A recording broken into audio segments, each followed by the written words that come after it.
اور انتظامیہ پولیس والے سارے حضرات موجود ہیں،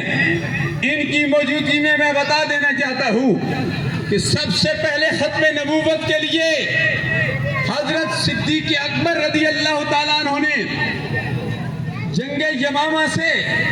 قربانی کا سلسلہ شروع کیا۔ 1200 صحابہ کرام شہید ہوئے اور یہ سلسلہ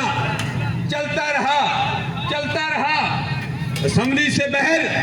حضرت پیر میر علی شاہ صاحب علیہ رحمت نے اس فتنے کا مقابلہ کیا۔ جب اسمبلی کے اندر قائد ملت اسلامیہ علامہ امام شام النورانی علیہ رحمت نے اس فتنے کا مقابلہ کیا اور اس کو کافر قرار دیا، جب انٹرنیشنل اس فتنے کی سرکوبی کا وقت آیا تو مفکر اسلام ڈاکٹر محمد طاہر القادری صاحب نے اس فتنے کے تابوت میں آخری کیل ٹھونک دی۔ جب جانیں قربان کرنے کا وقت آیا تو فیض آباد میں امیر المجاہدین علامہ خادم حسین ریری صاحب نے قربانی دی۔ الحمدللہ قربانیوں سے ہمارے اسلام بھرا پڑا ہے۔ اسلام نے، ہمارے نوجوانوں نے، ہمارے بزرگوں نے ہمیشہ قربانیاں دی ہیں۔ یہ پاکستان بھی قربانیاں دے کر حاصل کیا گیا تھا، اس لیے حاصل کیا گیا تھا اس پاکستان میں نظام مصطفیٰ صلی اللہ علیہ وسلم کا نفاذ ہوگا، اس پاکستان میں مقام مصطفیٰ کا تحفظ ہوگا،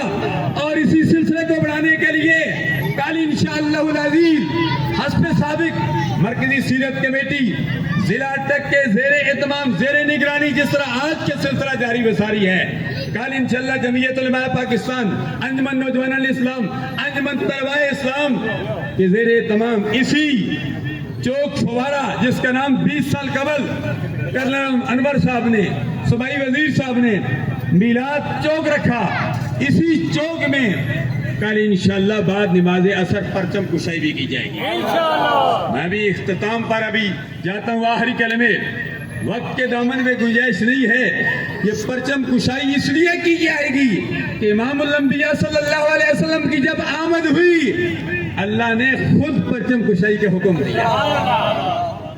علامہ ابن جوزی علیہ رحمت ایک کتاب میں متعدد کتب میں موجود ہے، اللہ نے فرشتوں سے فرمایا، اے فرشتوں، آج ایک جھنڈا مشرق میں گاڑ دو، ایک جھنڈا مغرب میں گاڑ دو، عالم بالمشرق وعالم بالمغرب وعالم علی ظہر الکعبۃ، تاکہ دنیا والوں کو پتہ چل جائے میلاد مصطفیٰ ہو گیا ہے۔ آج اسی ان فرشتوں کی سنت کو زندہ کرتے ہوئے تحریک منہاج القرآن کے یہ جھنڈے بھی لہرا رہے ہیں، الحمدللہ گاڑیوں پر بھی، اور الحمدللہ یہ جھنڈا اب بھی سامنے میلاد چوک میں یہ لہرا پرانا پہلے کا ہے، اور انشاءاللہ کل نیا جھنڈا یہاں لہرایا جائے گا۔ اللہ تبارک و تعالیٰ کی بارگاہ میں دعا کرتے ہیں کہ اللہ تبارک و تعالیٰ سب کی حاضریاں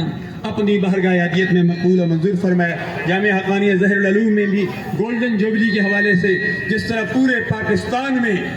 ہر طرف تقریبات ہو رہی ہیں، جامعہ حقانیہ ظہر العلوم میں بھی کل جو ہے گولڈن جوبلی 50 سالہ گولڈن جوبلی